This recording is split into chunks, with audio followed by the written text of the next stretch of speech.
Hey guys, welcome to Maiden Voyage Tours Wintertime.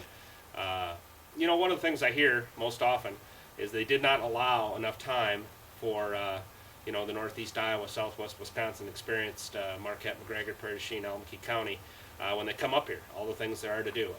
So I thought I'd run down a few of the things that there are to do. And one of them here, Yellow River State Forest, the largest state forest in state Iowa. Alameda County has the most miles of trout streams, and it's one of the crown jewels of the driftless area here in northeast Iowa. Over 300 campsites here in Yellow River Forest, and it's a neat place to come experience. It's free to the public, and it takes anywhere from an hour and a half, 2 hours to just drive through it.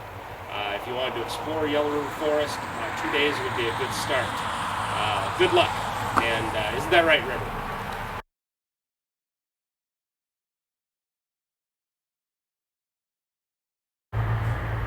Effigy Mounds, Iowa's only national park with woods. The Stone Age Indians here built earthen mounds in the shapes of animal forms. Dates back about 9,000 years.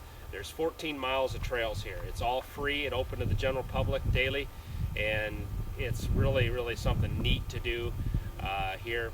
If you want to see the movie and then look at the museum, allow about an hour. If you want to go on the trails, it could be a couple hours, it could be an all-day thing. Isn't that right, River?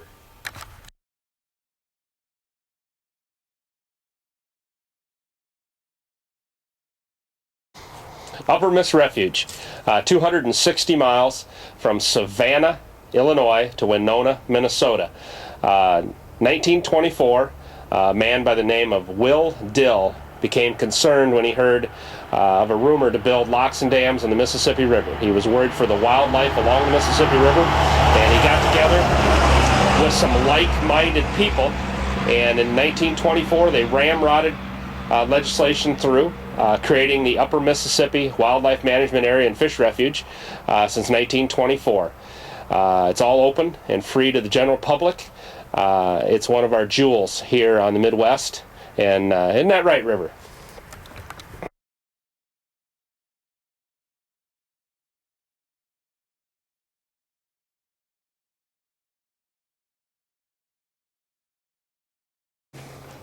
Welcome to Pikes Peak here near McGregor.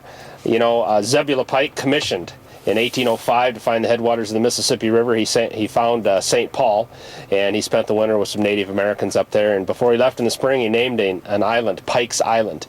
He came down here, climbed up this hill, named this Pikes Peak, and also put in his log, good place for a fort. Never building a fort here.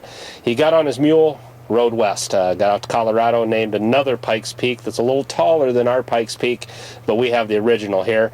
Also, as a soldier killed in Battle War of 1812, and the first steamboat to make it to St. Louis in 1817 was named the Zebulon Pike. Isn't that right, River?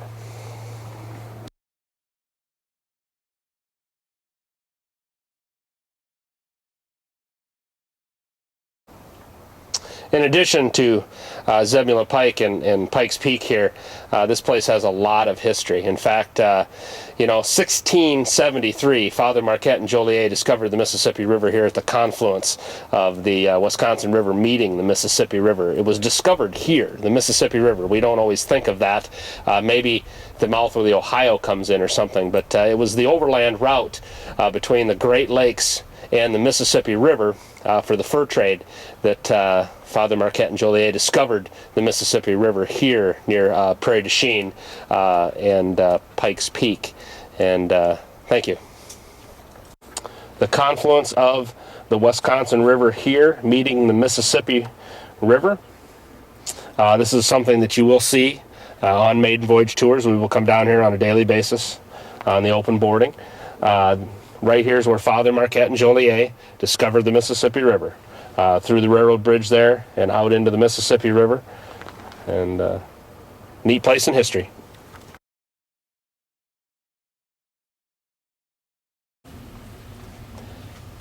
The Villa Louis here on St. Farrell Island, Prairie du Chien, Wisconsin. Really a neat historical site.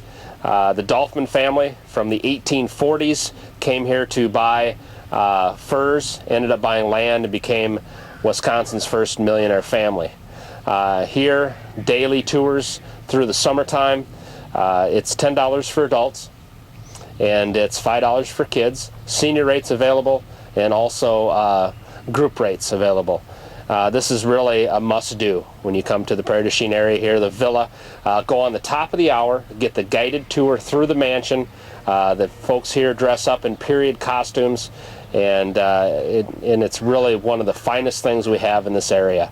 Isn't that right, River?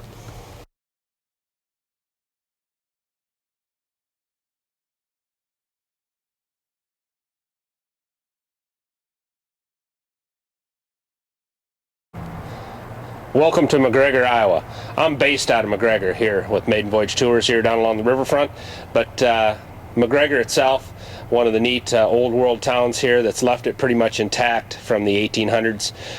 Lots of neat things to see and do here in McGregor, from stores, shops, restaurants, and I definitely put that on your list to spend some time in here in McGregor, along with coming to see me here in McGregor Maiden Voyage Tours. Isn't that right, River?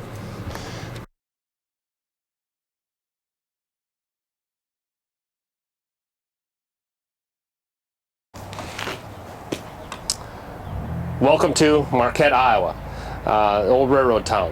In 1856, the Iowa legislature committed funds to go west out of Marquette, Iowa. In 1877, the pontoon bridge was completed, and Wisconsin was linked with Iowa for the first time. Neat old river town, again keeping some of its old river history here in Marquette, and it's another great example of a great river town. Thank you.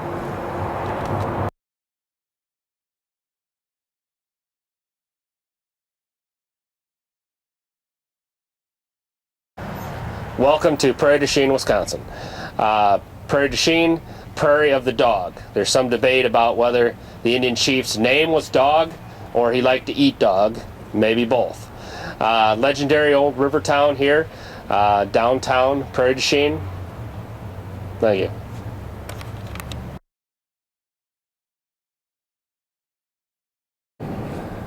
Welcome to Prairie du Chien, Wisconsin here, Mississippi Mike. Valley Fish and Cheese here in Prairie du Chien.